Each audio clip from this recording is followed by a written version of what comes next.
Well, the president spoke, and my gosh.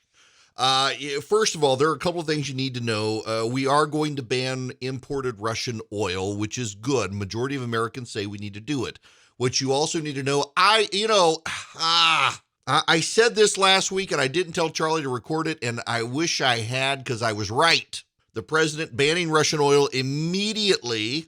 The media is coming out saying you cannot blame Joe Biden for higher gas prices now. It's all Vladimir Putin. You can't do anything. And listen, Biden, of course, is out there denying everything. This is him from the White House a short time ago. But, it's no excuse to exercise excessive price increases or padding profits or any kind of effort to exploit this situation or American consumers, exploit them. Russia's aggression is costing us all, and it's no time for profiteering or price gouging. I want to be clear about what we'll not tolerate. But I also want to acknowledge those firms and oil and gas industries that are pulling out of Russia and joining other businesses that are leading by example. This is a time when we have to do our part and make sure we're not taking advantage. Look, let me be clear about two other points. First, it's simply not true that my administration or policies are holding back domestic energy production. That's simply not true. Even amid the pandemic, companies in the United States pumped more oil during my first year in office than they did during my predecessor's first year. We're approaching a record levels of oil and gas production in the United States, and we're on track to set a record of oil production next year. In the United States, 90% of onshore oil production takes place on land that isn't owned by the federal government. And of the remaining 10% that occurs on federal land, the oil and gas industry has millions of acres leased. They have 9,000 permits to drill now. They could be drilling right now, yesterday, last week, last year. They have 9,000 to drill onshore that are already approved. So let me be clear. They are not using them for production now. That's their decision. These are the facts. Well, the fact is also, notice he keeps saying onshore, because he canceled offshore leases. And the onshore leases are more difficult to deal with. Why? In large part because he also canceled pipelines by which they could safely convey the oil. He's also increased regulation and oversight. He's also driven up the cost. You know, when you go out west, or you go down to Louisiana, where I'm from. Where I'm from in South Louisiana, Exxon has a massive oil refinery. And there are flares that burn all night.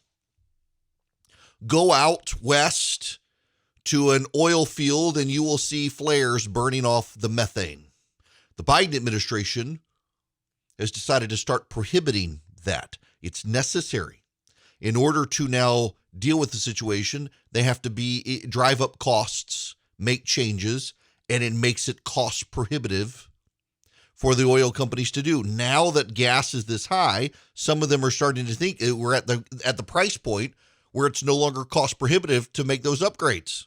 But yes, his administration does, contrary to what he says, have a lot to do with it. But wait, there's more. Listen to this.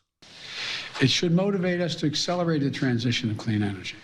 This is a perspective that our European allies share, and the future where together we can achieve greater independence. Loosening environmental regulations or pulling back clean energy investment will not lower energy prices for families. But transforming our economy to run on electric vehicles powered by clean energy, with tax credits to help American families winterize their homes and use less energy, that will help. And if we do what we can, it will mean that no one has to worry about the price of the gas pump in the future. Yeah, you poors, go buy your Tesla. Here's a little last bit from the president. Listen to this. And it will make America a world leader, manufacturing and exporting clean energy technologies of the future to countries all around the world. This is the goal we should be racing toward. You poors, you go to your Walmart for your cheap gas, or your Kroger, or your big grocery store. Go to your Costco, where it's now over $4 a gallon. This is a company that sells you rotisserie chickens as a loss leader to get you in the store. You poors need to go buy your Teslas. Go buy your Teslas and you'll be fine. That's the White House solution. Oh, it's not just him. Pete Buttigieg, the Secretary of Transportation, went there as well. Clean transportation can bring significant cost savings for the American people as well. Last month, we announced a $5 billion investment to build out a nationwide electric vehicle charging network so that people from rural to suburban to urban communities can all benefit from the gas savings of driving an EV. By the way, you know what your gas savings is? It's actually maybe a few $100 a year, maybe up to $1,000 a year. It's really not a ton of savings. But I want to put this in larger perspective for you. Bigger perspective. I want to do a little bit of a deep dive here. I grew up in the Middle East, in Dubai. My dad worked for an oil company. That does not make me an expert per se, but I do know some stuff. And I have friends I can call on as a result, people I know who I can get the inside scoop on. Let me give you the deep dive here. What the Democrats are saying is that, well, you know, refinery capacity hasn't increased in the United States.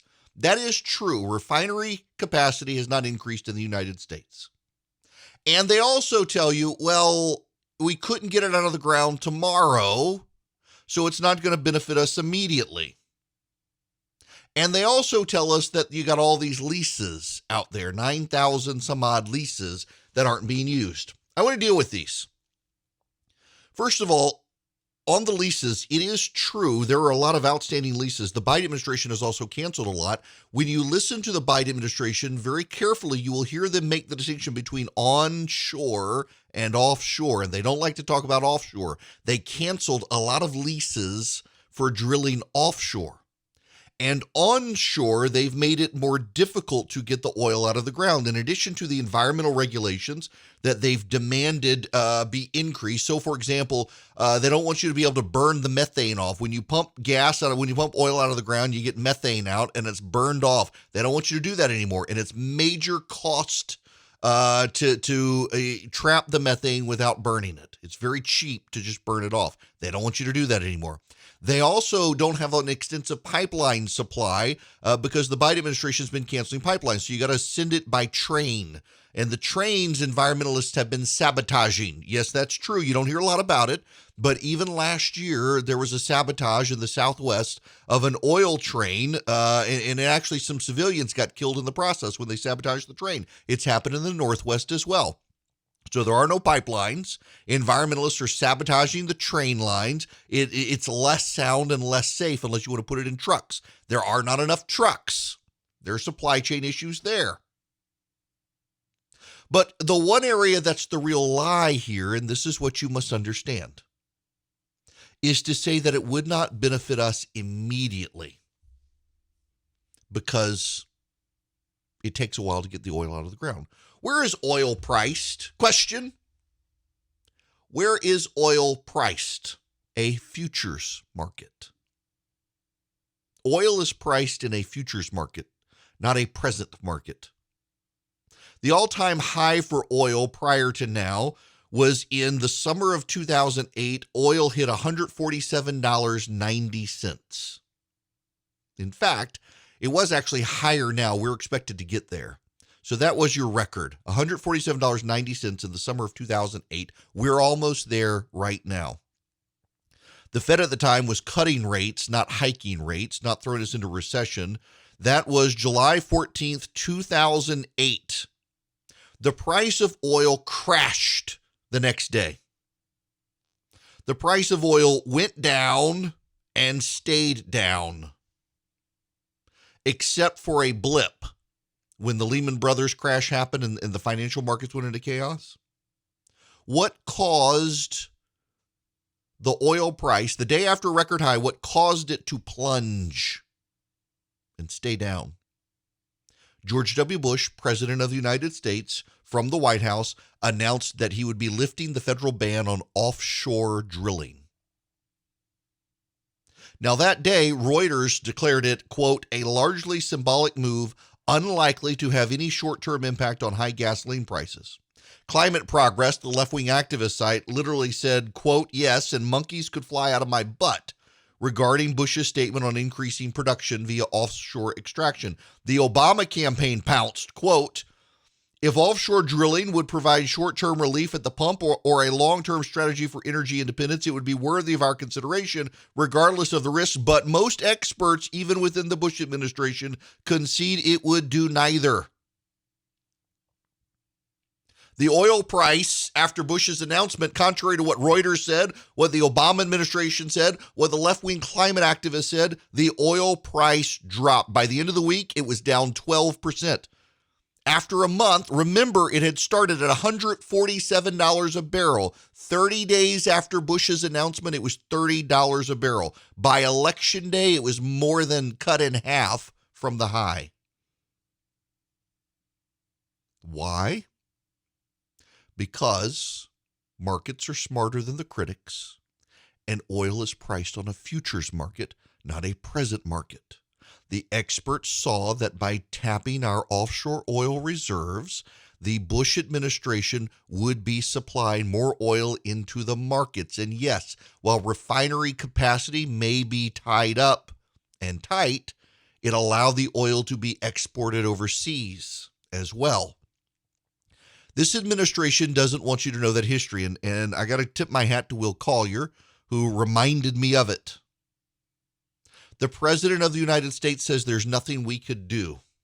Here's the Los Angeles Times. The United States now has bigger recoverable oil reserves than Saudi Arabia or Russia. The U.S. is sitting on 264 billion barrels, 8 billion more barrels than Russia, and 52 billion more barrels than Saudi Arabia, the dominant member of OPEC, according to a report by Rystad Energy, a respected oil and gas consulting firm based in Oslo, Norway. 3 years ago, the U.S. was behind Russia, Saudi Arabia, and Canada in Rystad's estimates of recoverable oil, barrels that are technologically and economically feasible to extract. The big jump for the United States largely stems from technological advancements such as hydraulic fracturing and horizontal drilling that squeeze oil and gas from shale formations. These are the facts. These are the facts the Democrats don't want you to talk about. They want to talk about refinery glut. They want to talk about unused leases. They don't want to talk about why those leases are not used. And they never, ever, ever want to talk about offshore drilling.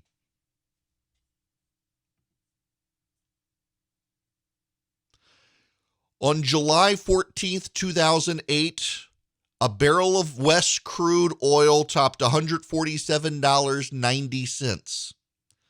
By the end of that week, it dropped by 12%. By the end of the month, the price of that same barrel of oil was $30. Why? Because the day it hit the record high, George W. Bush said he would be unleashing American energy reserves onshore and offshore. Oil is priced on a futures market. It's not priced on a present market. The fact that it takes time to get oil out of the ground doesn't matter to a futures market.